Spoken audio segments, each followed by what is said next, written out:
Welcome back to the Ancestral Findings podcast. Chimney Rock is one of those places that's impossible to forget once you've seen it. Rising more than 200 feet into the air, that massive granite column looks like it's reaching up to hold the sky. With an American flag at the top, it feels like a landmark that was always meant to be there, solid, steadfast, and full of meaning. Nature shaped it, but for us, it's been a source of inspiration, a family destination, and even a Hollywood filming location.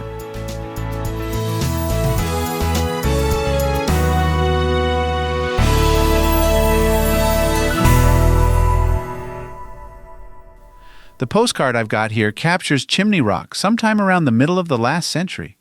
On the front, you see it rising proudly above the trees, flag waving in the mountain breeze. What makes the colors pop is that old linen-style printing that was popular in those days.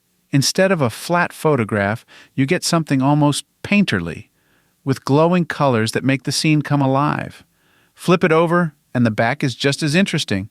It calls the formation the Mighty Chimney and promises breathtaking views of the Blue Ridge Mountains, Hickory Nut Gorge, Lake Lure, and the Piedmont Plain. Even if you'd never set foot in North Carolina, just reading that little blurb would have stirred your imagination. The story of Chimney Rock as a destination begins with a man named Dr. Lucius Morse. He was a physician who first discovered the area in the late 1800s. He fell in love with the rugged beauty of the mountains and knew it was something worth sharing. In 1902, with help from his brothers, he purchased the land. That was the beginning of Chimney Rock's life as a public attraction. The Morse family got busy building stairways and trails to make the summit accessible, so anyone with a good pair of shoes and some determination could stand at the top.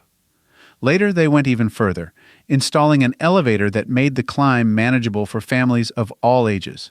At the time, that elevator was nothing short of remarkable. It opened the view not just to the young and athletic, but also to older visitors and little kids, allowing everyone to share in the experience together. And it wasn't just about the rock.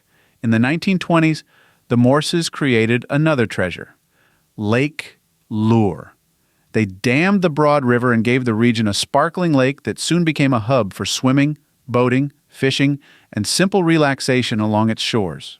When you pair Lake Lure with Chimney Rock, you've got the makings of a vacation paradise. It was no wonder families began traveling there in droves once the automobile made mountain getaways more practical. Of course, traveling to Chimney Rock in those early years was an adventure all on its own. The roads were steep, narrow, and full of switchbacks. Most were unpaved, which meant you had dust in the dry season and mud in the wet. Cars back then didn't exactly glide over the terrain.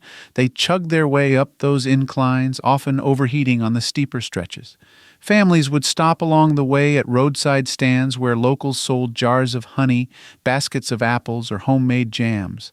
A cold soda from an icebox or a scoop of hand-cranked ice cream could make a hot summer drive feel like a treat.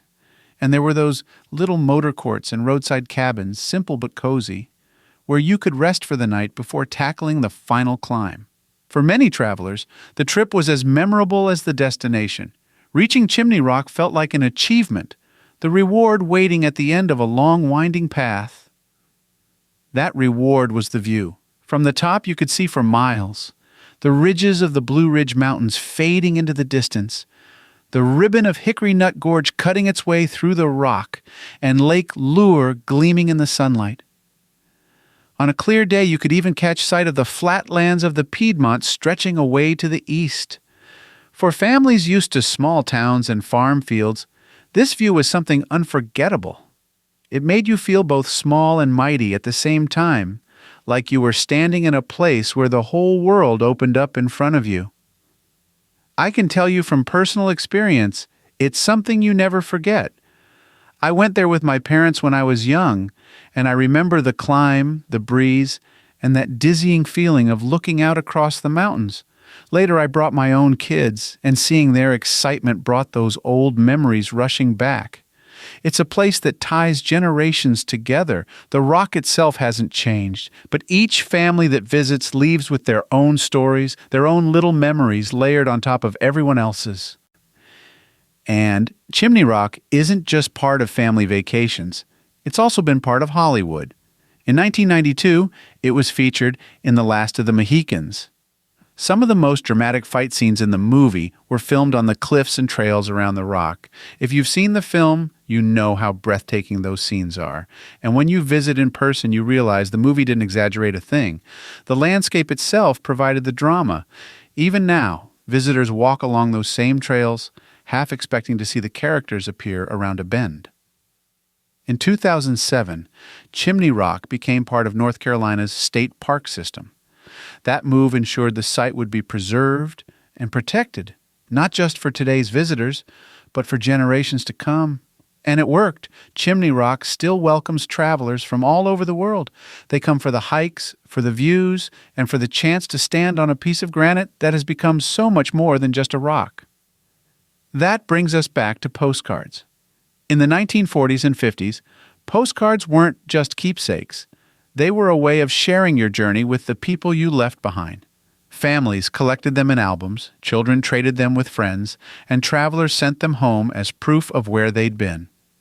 For the price of a penny stamp, you could mail a little slice of your adventure across the country.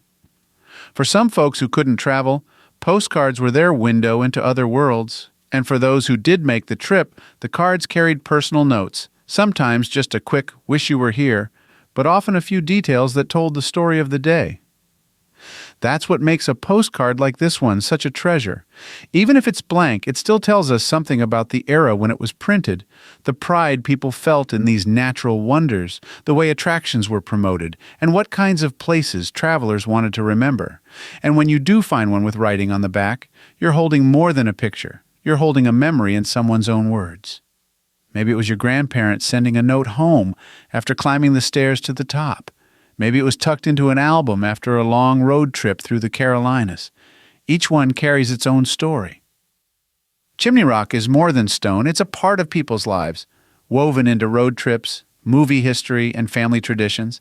It's in the smiles of kids leaning over the railing to point out the lake below, in the quiet awe of parents watching the sunset together, and in the nostalgia of postcards that captured it all in bright colors.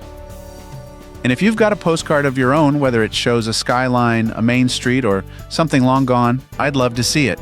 Just click on the contact link at ancestralfindings.com and ask for my mailing address. There's always room for more history on the shelf, and who knows, I may feature some of your postcards on a future podcast.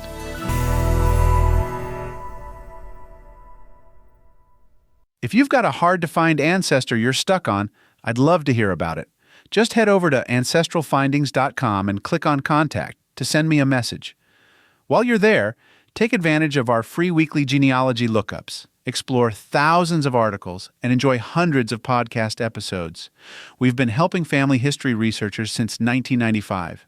And if you're looking for even more, check out our Genealogy Gold Q&A series over on Patreon.